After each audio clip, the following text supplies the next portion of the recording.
Hello students, welcome on Vigyanansh. You are here with Hardeep Singh and today's topic is regarding the blood circulatory system in human. It is a part 1. Here we will go through the general concept regarding the transportation of the material in our body and various components that help in the transportation. So the first question arises, why transportation is needed by the body? हमारे शरीर को transportation की जरूरत ही क्यों है? क्या जरूरत पड़ी हुई है एक्चुअली? तो होता क्या है, अगर हम पॉइंट्स को बात करें तो पॉइंट्स के हिसाब से सबसे पहले क्या है, जब हम खाना खा रहे हैं तो हम माउथ से इनटेक करते हैं, alimentary canal that is stomach, small intestine, large intestine में, डाइजेशन के बाद थ्रू एनस बाहर चला जाता है। लेकिन क्या फूड की जरूरत सिर्फ यही है? Does the food is required by the every cell of the body? If answer is yes, then how it reaches to each and every cell of body? अगर सच्ची हमारे हर सेल को एनर्जी के लिए खाने की ज़रूरत है तो एलिमेंट्री कैनाल से जो हमारा डाइजेस्टिव ट्रैक्ट है वहाँ से इन सभी सेल्स तक कैसे पहुँचेगा पचा हुआ खाना? तो वो कौन लेके जाता है एक्चुअली? जब स्मॉल इंटेस्टाइन में खाना पहुँचता है तो वहाँ से एब्जॉर्ब होकर ब्लड में और ब्लड उसको हर जगह तक पहुँचा देता है। तो this is a part number 1। Transportation ensures supply of digested food material from alimentary canal to all body parts. अब सेकंड, खाना वहाँ पहुँच गया तो उसको ब्रेक डाउन के लिए हमने रेस्पिरेशन में पढ़ा कि ऑक्सीजन की ज़रूरत होती है। अब ऑक्सीजन हम जब इनहेल करते हैं, एयर को, हवा को अंदर लेके जाते हैं तो सभी गैसेस के साथ ऑक्सीजन लंग्स तक पहुँच जाती है। तो लंग्स को थोड़ी चाहिए, अब चाहिए तो हर सेल को। तो from the lungs this oxygen is supplied to every cell of the body with the help of blood. So second is the transportation ensure supply of oxygen from lungs to all cells of body. अब हर cell के अंदर क्या हुआ? खाने की digestion होगी, right? उसकी ब्रेक डाउन होगी, रेस्पिरेशन होगी and it changes into C6H12O6 plus O2 give rise to, हमने पढ़ रखा है, CO2 plus H2O plus energy. अब वहाँ कार्बन डाइऑक्साइड पैदा होगी। इस कार्बन डाइऑक्साइड को बॉडी से बाहर भी तो निकालना है, लेकिन निकलेगी कहाँ से? नेचुरली लंग्स से आएगी, सांस के वास्ते। तो वहाँ से हर सेल से कार्बन डाइऑक्साइड को कहाँ पहुँचाना? लंग्स तक कौन लेके आएगा? अगेन ब्लड लेके आएगा। तो again carbon dioxide is transported to lungs for removal from every part of the body. ये तो क्लियर हो गया। एक और वेस्ट है हमारी बॉडी के अंदर जो सबसे खतरनाक वेस्ट है, that is the nitrogenous waste and that is urea. For human it's urea and for others हम बात करेंगे अभी। तो जो हमने पीछे पढ़ा था कौन कौन सा हो सकता है, इट में भी कौन कौन सा था? यूरिक एसिड, यूरिया और अमोनिया। तो हम अपनी बात करते तो यूरिया तो किडनी से रिमूव होगा, किडनी तक कौन लेके जाएगा?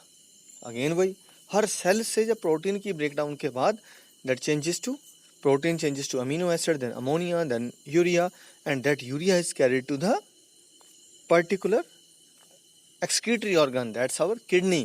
तो किडनी तक कौन लेके जा रहा है? यही ट्रांसपोर्टेशन सिस्टम लेके जाता है।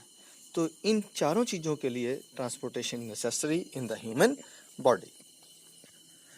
अब देखते हैं, हम first circulatory system, blood circulatory system की बात कर रहे हैं। तो इसके अंदर क्या क्या कंपोनेंट रहते हैं? तो ब्लड सर्कुलेटरी सिस्टम के नॉर्मली हमारे 3 कंपोनेंट हैं। पहला तो नाम से पता, ब्लड। अब ब्लड जिस चीज़ में से बहेगा, वो जो पाइप्स हैं, वो जो ट्यूब्स हैं, they are known as a blood vessels. अब ब्लड वेसल्स में ब्लड घूमे तो पीछे से कोई फोर्स चाहिए उसको रोटेट करने के लिए, सर्कुलेट करने के लिए, एंड दैट इज हार्ट। तो हम इंडिविजुअली करते हैं, जब ब्लड को पढ़ते हैं तो ब्लड का सबसे पहला पार्ट क्या रहता है? प्लाज्मा रहता है। This is the fluidic part, liquid part, and it is plasma. और उसके बाद दूसरी जो इसके अंदर चीज़ रहती है दैट इज ब्लड सेल्स। तो कुछ एक ब्लड सेल्स होते हैं, हम आगे डिटेल में पढ़ते हैं। और तीसरी चीज़ के अंदर क्या रहती है? कुछ एक डिजॉल्व्ड मटेरियल रहता है जो इसके अंदर, जैसे हमने अभी पढ़ा, कार्बन डाइऑक्साइड थी, ऑक्सीजन थी, नाइट्रोजन वेस्ट थे, हार्मोन्स हो सकते हैं। तो वो सारे आगे देखेंगे, अभी हम सिर्फ उसके सब पार्ट्स की स्टडी कर रहे हैं। जब ब्लड वेसल्स को देखते हैं तो ब्लड वेसल्स 3 तरह की रहती हैं। One is the artery, second the when, and third is the capillary. हमने पढ़ा है आर्टरी, वेन एंड कैपिलरी। अगर हार्ट की बात करते हैं तो हार्ट ह्यूमन के अंदर it is 4 chambered heart, it have 2 auricles, auricles को एट्रियम भी लिखा होता है, डरना नहीं है, एंड 2 वेंट्रिकल्स, तो इसमें 4 चैम्बर रहते हैं। तो हम 1 बाय 1 स्टडी करते हैं इसके कंपोनेंट्स को।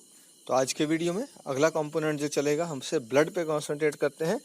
तो ब्लड के बारे में देखते हैं कि ब्लड के कंपोनेंट क्या क्या रहे। तो फर्स्ट ब्लड के अंदर हमने क्या पढ़ा, first component is a plasma. अगर प्लाज्मा के बारे में लिखने को आ जाता है तो क्या लिखेंगे, ब्लड सेल के बारे में आएगा तो क्या लिखेंगे, और डिजॉल्व मटेरियल की बात करेंगे तो सबसे पहले प्लाज्मा के रिलेटेड इंफॉर्मेशन क्या है, it is the yellowish liquid part of blood.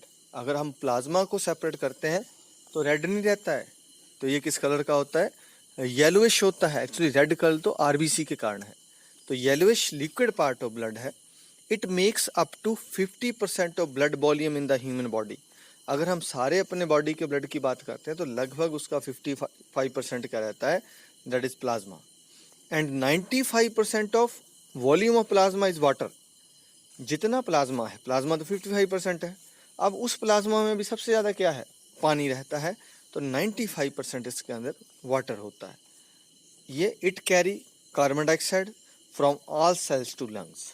एक तो ये कार्बन डाइऑक्साइड को ज़्यादा मात्रा में ये लेके जाता है सेल्स टू लंग्स, और दूसरा जितने भी डिजॉल्व साल्ट हैं, हार्मोन्स हैं, वो यही कैरी करता है। Then to next part, it's our blood cells. अगर ब्लड सेल की स्टडी करें तो सबसे पहला blood cell is red blood cells, या रेड ब्लड कॉर्पसल्स भी लिखते हैं, आरबीसीज लिखते हैं। It contain red pigments known as haemoglobin. इसके अंदर एक लाल रंग का जो है पिगमेंट रहता है, रंजक रहता है, जिसको हीमोग्लोबिन कहते हैं। यहाँ ध्यान रखिएगा, हीमोग्लोबिन तभी कंप्लीट होता है अगर आयरन हमारी डाइट में होता है। दैट्स वाई हम क्या कहते हैं कि आयरन रिच डाइट होनी चाहिए, नहीं तो एनीमिया हो जाता है। तो आरबीसी का एक काम ही है। दूसरा, अब RBC bind with oxygen to form oxyhaemoglobin. ध्यान रखिए, ये तभी आरबीसीज या ब्लड तभी हमारा ऑक्सीजन इधर से उधर लेके जाएगा अगर उसके अंदर आरबीसी होंगे। अगर किसी की बॉडी में आरबीसी की कमी होगी, आयरन की कमी होगी, हीमोग्लोबिन की कमी होगी, तो समझ लीजिए उसको एनीमिया हो गया, उसको चक्कर आने शुरू हो जाते हैं। दैट्स वाई आगे जाके बच्चों के अंदर ये कमी है, इसलिए विप्स, आप जानते हैं विप्स weekly iron folic acid supplements की जो टैबलेट्स हैं वो दी जाती हैं, तो वो इसीलिए दी जा रही हैं। तो haemoglobin bind with oxygen to form oxyhaemoglobin and carried it to all cells of body. जब ये उसके साथ कंबाइन करती है तो उसके बाद ऑक्सीजन को अपने साथ लंग्स से हर सेल तक लेकर जाती है। The second is the white blood cells या WBC। WBC को हम क्या कहते हैं, they fight against germ cell. ये जितने भी जर्म सेल होते हैं उनको मारने का काम करते हैं। आपने कभी चोट लगी है तो वहाँ पस पड़ जाती है, पस समझते ना, जो वाइट कलर की होती है, उसका मेनली वाइट कलर ही क्यों होता है, क्यों, बिकॉज जब भी इंटरेक्शन होती है पैथोजेंस के बीच में, जर्म्स और WBC के अंदर, तो WBC भी मरते हैं। तो वो WBC वाइट कलर के होते हैं, दैट्स वाई हमारी जो पस है वो वाइट कलर की ज़्यादा होती है। And second last one is the blood platelets. Blood platelets form the blood clot when we get the injuries. हमें जब कभी चोट लगती है तो उसमें से रक्त बहना शुरू हो जाता है। तो उस रक्त को रोकने के लिए ना बहे, जो हमारे ब्लड प्लेटलेट्स हैं ये क्लोट कर देते हैं, उसको बंद कर देते हैं, उसको आपस में जोड़ देते हैं।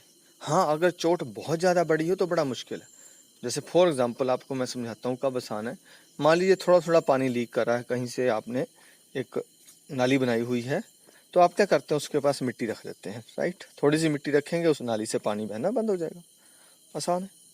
लेकिन आप सोचिए अगर बहुत अधिक पानी बहना शुरू हो जाए तो क्या करोगे, नेचुरली या तो बोरी भर के लगाते हो, या जो आपके हाथ में कस्सी होती है उसको खड़ी कर देते हो, कुछ भी करते हैं ऐसा हम, तो हमें कुछ और ऑप्शन लेनी पड़ती है। इसी तरह से अगर छोटा कट लगा है तो प्लेटलेट ही एनफ है ब्लड क्लोटिंग के लिए। लेकिन अगर बाई चांस आपने डीप कट है तो वहाँ पे स्टिचेस की जरूरत पड़ जाती है, ताकि दोनों ही हमारी जो एपिथेलियल टिश्यू है, जो स्किन है, वो पास में आ जाए। और उसके बीच में फिर कौन फिट होगा, फिर भी बीच में कौन जाएगा, हमारे ब्लड प्लेटलेट ही होते हैं। तो they form the blood clot when we get the injuries. अब सोचिए कि अगर आपने स्टिचेस लगवा भी लिए लेकिन बीच का वो गैप अगर खाली रहे तो क्या होगा, अगेन वहाँ से ब्लड लीक होता रहेगा, अल्टीमेटली क्या हो जाएगी, डेथ हो जाती है। तो in absence of platelets the clotting does not take place and our blood flow out, so we will die. तो in absence of blood clot, अगर हम ब्लड प्लेटलेट्स की बात करते हैं तो डेथ जो है वो 100% श्योर ही होती है। तो ये थे blood cells. And the next is dissolved material like. अब डिजॉल्व मटेरियल में क्या क्या होता है, digested food, waste, hormones, carbon dioxide, all these things are also the part of the blood. तो थैंक्स फॉर वाचिंग। आज तो सिर्फ हमने ब्लड के बारे में पढ़ा है। नेक्स्ट वीडियो में हम पढ़ेंगे आर्टरीज के बारे में और साथ में हार्ट के बारे में। पढ़ते रहिए, बढ़ते रहिए। जय हिंद, जय भारत।